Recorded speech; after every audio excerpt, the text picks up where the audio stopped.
ಸಾವಿತ್ರಿ, ಇನ್ನೊಂದು ಸ್ವಲ್ಪ ಬಡಿಸು. ತುಂಬಾ ಚೆನ್ನಾಗಿದೆ.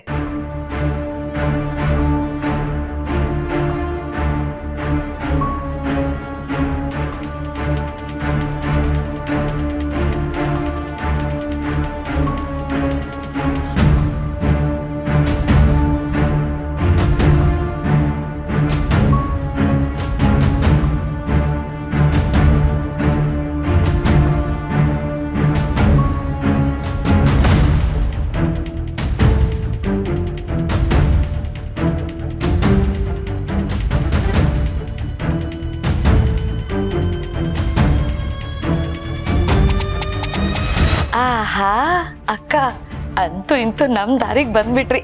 ಥ್ಯಾಂಕ್ಸ್ ಅಕ್ಕ.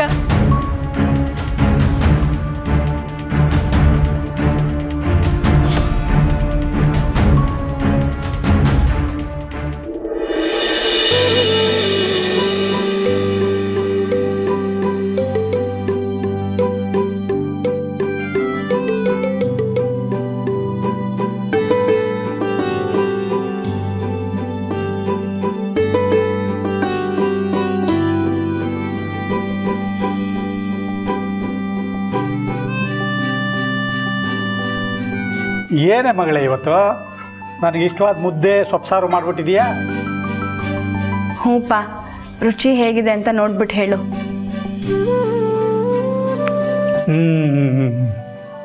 ನಿನ್ನ ಕೈ ರುಚಿ ತಿಂದು 8 ದಿನ ಆಗೋಗುತ್ತೆ. ನಿನ್ನ ಅಡುಗೆ ಬರೀ ಅಖಿಲಮ್ಮನವ್ರ ಮನೆಗೆ ಮಾತ್ರ ಸೀಮಿತ ಆಗೋಗಿತ್ತು. ಅಕ್ಕ, ಇದು ಸಾರಲ್ಲ, ಅಮೃತ.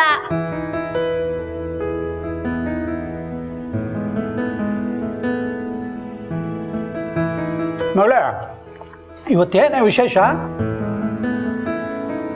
ಯಾರ್ದು ಹುಟ್ಟುದಬ್ಬನೂ ಇಲ್ಲ, ಹಬ್ಬ ಹರಿದಿನನೂ ಇಲ್ಲ, ಏನು? ಇವತ್ತು ನೀವಿಬ್ರು ನನ್ನ ಕೈ ಅಡುಗೆ ತಿಂತಿದಿರಲ್ಲ, ಅದೇ ವಿಶೇಷ. ದುಡಿತಾ ದುಡಿತಾ ನಮ್ಮನ್ನು ನಾವೇ ಕಳ್ಕೊಂಡು ಯಾರಿಗೋಸ್ಕರ ದುಡಿತಿದ್ದೀವಿ ಅನ್ನೋದೇ ಮರ್ತು ಹೋಗುತ್ತೆ.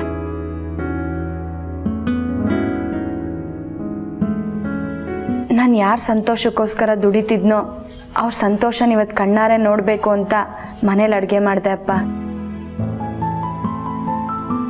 ನೀನು ಗುಣಾನೇ ಅಂಥದ್ದು ಮಗಳೇ. ಎಲ್ರೂ ಸಂತೋಷವಾಗಿ ನೋಡ್ಕೋಬೇಕು ಅನ್ನೋದೇ ನಿನ್ನ ಸ್ವಭಾವ. ಎಲ್ಲರೂ ನಗ್ನಗ್ತಾ ಇದ್ರೆ ನಿನಗೆ ಅದೇ ಖುಷಿ. ನಿನ್ನನ್ನು ಯಾರು ದೂರ ಮಾಡ್ಕೋತಾರೆ ಹೇಳು?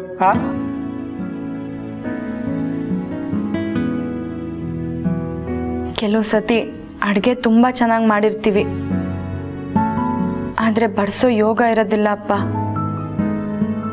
ಹೊಟ್ಟೆ ತುಂಬಿದವ್ರಿಗೆ ರುಚಿ ಹೇಗೆ ಗೊತ್ತಾಗುತ್ತೆ ಹೇಳು? ಅಕ್ಕ, ನನ್ಗಂತೂ ಹೊಟ್ಟೆ ತುಂಬಾ ಹಸಿತಾ ಇದೆ. ನಾನು ತಿಂತಾ ಇರ್ತೀನಿ, ನೀನ್ ಬಡಿಸ್ತಾ ಇರು.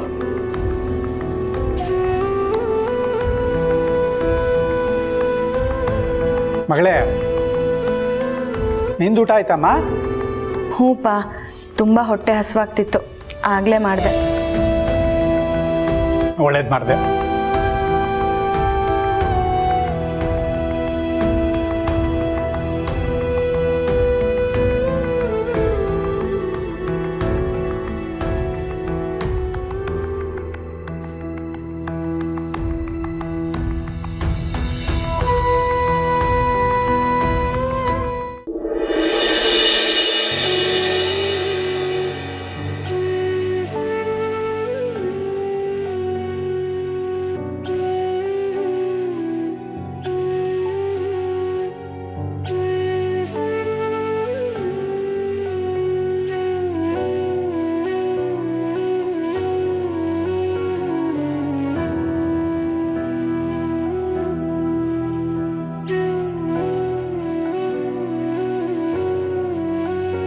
ಪ್ರೀತು, ಬೇಜಾರಾಯ್ತಾ? ಬೇಜಾರು ಮಾಡ್ಕೊಳ್ಳೋ ಅರ್ಹತೆ ಇಲ್ವಲ್ಲ ಬ್ರೋ. ಇಷ್ಟಕ್ಕೆಲ್ಲ ಬೇಜಾರು ಮಾಡ್ಕೋಬೇಡ ಪ್ರೀತು. ಬೇಜಾರನ್ನೇ ಮೀರ್ಸೋ ಜಿಗುಪ್ಸೆ ಬಂದಿದೆ ಬ್ರೋ. ಈ ದುಡ್ಡಿನ ದುರಾಂಕಾರ ಯಾವುದು ನನ್ನ ತಲೆಗೆ ಹತ್ತಿಲ್ಲ. ಬೀದಿಲಿ ಮಲಗಿರೋ ಅಪರಿಚಿತರಿಗೆಲ್ಲ ಬೆಡ್ಶೀಟ್ ಹೊಲ್ಸಿ ಬರ್ತೀನಿ. ಅಂಥದ್ರಲ್ಲಿ ಅವ್ರ ಹಸು ಬಗ್ಗೆ ನಂಗೆ ಗೊತ್ತಾಗಲ್ವಾ? ಏನೋ ಅಡುಗೆ ಇಷ್ಟ ಆಗಲಿಲ್ಲ, ಊಟ ಸೇರಲಿಲ್ಲ, ಅದನ್ನ ಹೇಳಿತ್ತಪ್ಪ. ಅಷ್ಟಕ್ಕೆ ಇಷ್ಟು ದೊಡ್ಡ ಸೀನ್ ಕ್ರಿಯೇಟ್ ಮಾಡೋ ಅವಶ್ಯಕತೆ ಇತ್ತಾ? ಪ್ರೀತು, ನೀನು ಹೇಳಿದ್ದು ತಪ್ಪಲ್ಲ. ನಿನ್ನ ಒಳ್ಳೆತನನ ಇಲ್ಲಿ ಯಾರು ಕ್ವಶನ್ನೂ ಮಾಡ್ತಾ ಇಲ್ಲ. ಅಮ್ಮ ಹೇಳಿದ ಮಾತನ್ನ ನೀನೇ ತುಂಬ ಪರ್ಸ್ನಲ್ ಆಗಿ ತಗೋತಾ ಇದೆಯಾ ಅಷ್ಟೇ. ಬೇರೆ ಯಾರೋ ಏನೋ ಹೇಳಿದ್ರೆ ತಲೆ ಕೆಡಿಸ್ಕೊಳ್ತಿರಲಿಲ್ಲ ಬ್ರೋ. ಮಾಮ್ ಬ್ರೋ, ಮಾಮಗೆ ನಂಗೆ ಏನಂತ ಗೊತ್ತಿಲ್ವಾ? ಗೊತ್ತಿದೆ ಪ್ರೀತು, ಆದರೆ ಅವ್ರ ಮನಸ್ಸಲ್ಲಿ ಏನು ನೋಡ್ತಾ ಇದೆ ಅಂತ ನಮಗೆ ಗೊತ್ತಿಲ್ಲ ಅಲ್ವಾ? ಅಂದರೆ ಏನು ನಿನ್ನ ಮಾತಿನ ಅರ್ಥ? ಅಮ್ಮಂಗೆ ಏನೋ ಬೇಜಾರಾಗಿದೆ. ಅದೇ ಫ್ರಸ್ಟ್ರೇಷನಲ್ಲಿ ಅವ್ರು ಆ ಥರ ರಿಯಾಕ್ಟ್ ಮಾಡಿದ್ದಾರೆ ಅಷ್ಟೇ. ಮಾಮ್ ಹತ್ರ ರಿಯಾಕ್ಟ್ ಮಾಡಲಿ, ನನ್ಗೆ ಬೇಜಾರಿಲ್ಲ. ಮಾಮ್ ನನಗೆ ಬೈಯೋದು, ನಾನು ಅದ್ರ ಬೈಸ್ಕೊಳ್ಳೋದು ನನಗೆ ಕಾಮನ್ನು. ಆದರೆ ಅವ್ರು ನನ್ನ ಉದ್ದೇಶನೇ ಪ್ರಶ್ನಿಸ್ಬಿಟ್ರು, ಅದೇ ಹರ್ಟ್ ಆಗಿತ್ತು. ಪ್ರೀತು, ನಿಜ ಹೇಳು ಬ್ರೋ, ನನ್ನ ಮೇಲೆ ಆಣೆ ಮಾಡಿ ಹೇಳು, ಕೆಲಸದವ್ರು ಮಾಡಿದ್ದ ಅಡುಗೆ ಚೆನ್ನಾಗಿತ್ತ? ಹೇಳು ಬ್ರೋ. ಚೆನ್ನಾಗಿರಲಿಲ್ಲ ತಾನೆ? ಎಲ್ಲರೂ ತಿನ್ಬೇಕಾದ್ರೆ ಮುಖ ನೋಡಿದ್ಯಾ ಹೆಂಗಿತ್ತು ಅಂತ? ಎಲ್ಲ ಮುಖ ಗಂಟು ಹಾಕೊಂಡು ಗಂಟಲನ್ನ ಸಿಕ್ಕಾಕೊಂಡಿರೋ ಥರ ತಿಂತಾಯಿದ್ರು. ಅವ್ರಿಗೆಲ್ಲ ಹೇಳಕ್ಕೆ ಭಯ, ನಾನು ಹೇಳ್ಕೊಂಡೆ. ನೀನೇ ಹೇಳು, ನೀನು ತಿಂದಿದ್ದು ಒಂದು ತುತ್ತಲಾದರೂ ಪಾರ್ವತಿ ಮಾಡೋ ಅಡುಗೆ ಸ್ವಾದ ಇತ್ತಾ? ರುಚಿ ಇತ್ತಾ? ಆ ಮ್ಯಾಜಿಕ್ ಇತ್ತಾ?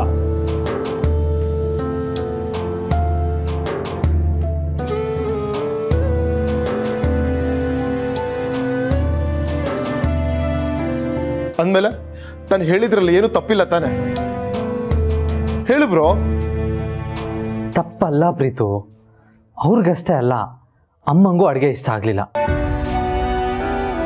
ಅದನ್ನು ನೇರವಾಗಿ ಹೇಳೋಕ್ಕಾಗಲಿಲ್ಲ. ಅದೇ ಕೋಪ ನಿನ್ನ ಮೇಲೆ ತಿರುಗ್ತು ಅಷ್ಟೆ. ಅಮ್ಮಂಗೆ ನಮ್ಮ ಮೇಲಿನ ಮುನ್ಸು ಇವತ್ತು ಶುರುವಾಗುತ್ತೆ, ನಾಳೆ ಮುಗ್ದೋಗುತ್ತೆ. ಅದು ನಿನಗೂ ಚೆನ್ನಾಗಿ ಗೊತ್ತು. ಆದರೂ ಯಾಕೆ ಇಷ್ಟು ಫೀಲ್ ಆಗ್ತಾ ಇದೆಯಾ? ನನಗೆ ಫೀಲ್ ಆಗ್ತಿರೋದು ಬರೀ ನನ್ನ ವಿಷಯಕ್ಕೆ ಅಷ್ಟೇ ಅಲ್ಲ ಬ್ರೋ. ಎಲ್ಲರೂ ಪಾರ್ವತಿನ ಕಡೆಗಣಿಸಿ ಅವಳನ್ನ ಮರ್ತೇ ಹೋಗ್ತಿದ್ದಾರೆ. ನಮ್ಮ ಮನೆಗೆ ಪ್ರಾಣ ಕೊಡಕ್ಕೆ ನಿಂತವಳು ಅವಳು. ಅವಳೇ ಇವತ್ತು ಬೇಡವಾಗೋಲ್ಲ ನಮಗೆ. ಪ್ರೀತು, ಈ ಮನೆಗೆ ನಮ್ಗಳ ಅವಶ್ಯಕತೆ ಎಷ್ಟಿದೆಯೋ ಅವಳ ಅವಶ್ಯಕತೆನೂ ಅಷ್ಟೇ ಆಗೋಗಿದೆ. ಇಲ್ಲಿ ಪಾರ್ವತಿನ ಯಾರೂ ಕಡೆಗಣಿಸ್ತಾ ಇಲ್ಲ. ಕೆಲವೊಂದ್ಸತಿ ಅತಿರೇಕದ ಪ್ರೀತಿ ಜನಗಳ ಮಧ್ಯೆ ಗೋಡೆನ ಕಟ್ಟುತ್ತೆ. ಆ ಗೋಡೆನ ಒಡೆಯೋ ಮಳೆ ಬರಬೇಕು ಅಷ್ಟೆ. ಆಗ ಪ್ರೀತಿ ಹರಿಯುತ್ತೆ, ಹೃದಯಗಳು ಹತ್ತಿರ ಆಗುತ್ತೆ. ಆಗಿದ್ದೆಲ್ಲ ಒಳ್ಳೆದಕ್ಕೆ ಅಂದ್ಕೋ. ಅಂತರ ಸೃಷ್ಟಿಸಿರೋ ಆ ಗೋಡೆನ ಒಡೆಯೋ ಮಳೆಗೆ ನಾವೆಲ್ಲ ಕಾಯಬೇಕು ಅಷ್ಟೆ.